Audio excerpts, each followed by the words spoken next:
Okay, so activity 2 is on the torso model. The first thing is the bronchial tree. Now you can repeat all of these structures that we just talked about in activity 1 on this model here. So like nasal cavity with the nasal concha and meatuses, nasopharynx back here, oral cavity, here's the hard palate, soft palate.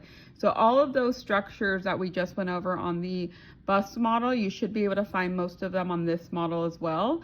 Thyroid cartilage, cricoid cartilage is going to be underneath here. And so a lot of the same structures you should be able to find on this model as well. Apex of the nose, bridge of the nose. And so again, a lot of structures are repeated here. C rings of the trachea that are made from hyaline cartilage. Don't forget that both the thyroid and cricoid cartilage are also made from hyaline cartilage. Don't think we can see the epiglottis from here, but other structures you can. Now, for activity 2, again, you're going to look at the bronchial tree. Now, I will say this bronchial tree is a little bit incorrect, so I'm going to show you a different example of a bronchial tree after this.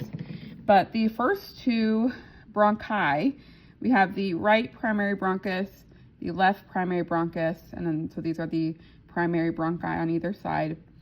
The secondary bronchi, we should have 3 on the right where we have more lung tissue, and 2 on the left where we have less lung tissue because we have that cardiac notch to make room for the heart on the left side.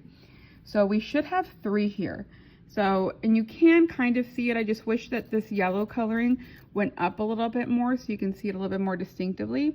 But it should be 1, 2 here, and then 3 down here for our secondary bronchi.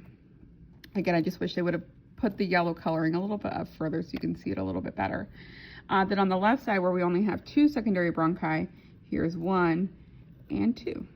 So 2 secondary bronchi on the left, 1, 2, 3 secondary bronchi on the right. And then all the colorful extensions here, bronchioles here, or sorry, bronchi, not bronchioles, these will all be bronchi.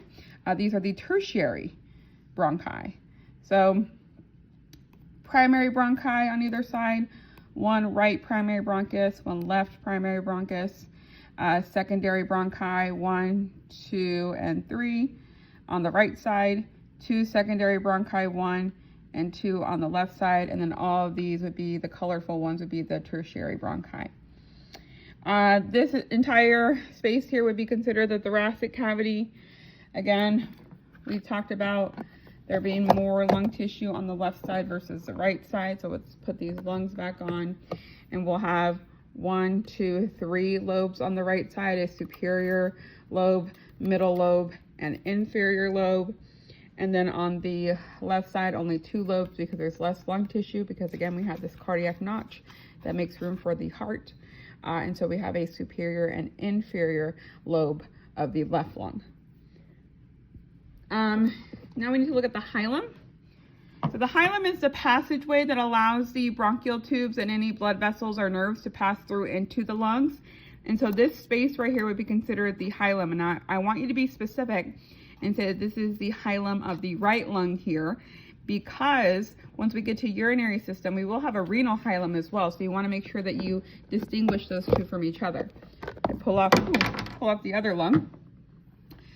Same space on this side. This would be the hilum of the left lung.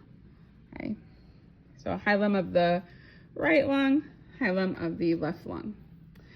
And then we have, let's see. Now it talks about the pleural cavity, parietal pleura, visceral pleura. So on this model, you would have a visceral pleura that would be touching the actual lung, but you can't quite see it or distinguish it. But this white here would be considered the parietal pleura. You can see how it's lining the entire cavity. It goes past the lung tissue. This would be parietal pleura. That's lining the cavity that it sits in. Visceral pleura, you can see better on the micro lung model, but this white here would be considered the parietal pleura that's going around. And then the mediastinum is the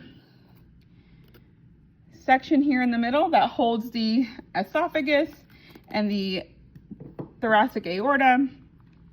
The bronchi there and then the heart. That can be considered the mediastinum. Now, your textbook calls it the mediastinum midline partition because it is a midline partition between the two lungs in the thoracic cavity, but I'm okay with you just calling it the mediastinum. So this whole area here that holds the heart and the esophagus and the thoracic aorta, as well as these bronchi here, that's all going to be the mediastinum. So next is the diaphragm. So if I take out the liver and the stomach, this is the diaphragm. It's a dome-shaped muscle. All of the white here would be considered the central tendon of the diaphragm, with this tissue, muscular skeletal muscle tissue here would be the diaphragm. So the whole thing's the diaphragm, but it includes skeletal muscle tissue as well as this central tendon here at number 70. Intercostal muscles in between the ribs. Now, on this model, you can kind of just see it here in between the ribs. In between the ribs, you would have intercostals. Now, we do have internal and external intercostals that overlap each other, but on this model, I'm okay with just these being the intercostal muscles. You can also see the diaphragm, part of the diaphragm, attached to the lungs here. So if we put the lungs back on, this would also be considered the diaphragm here. And I think that's it for activity 2. So this is the other bronchial tree that I was talking about that's a little bit more accurate. So this would be still the trachea where it bifurcates or splits here. That would be the carina. And then A right here is the right primary bronchus. B is the left primary bronchus. On the right side, we have 1, 2, 3 secondary bronchi. Again, 1, 2, and 3 secondary bronchi. So that's clear. On the torso model, this yellow here extends a little bit too farther down for me to be able to really, you can really tell it's a secondary bronchi. So again, 1, 2, and 3. I like this model a little bit better to show the 3 secondary bronchi. On the left, it's just the 1 and 2 here. And then again, the colorful ones would be considered the tertiary bronchi. So I do like this bronchial tree better than the one that is in the torso model.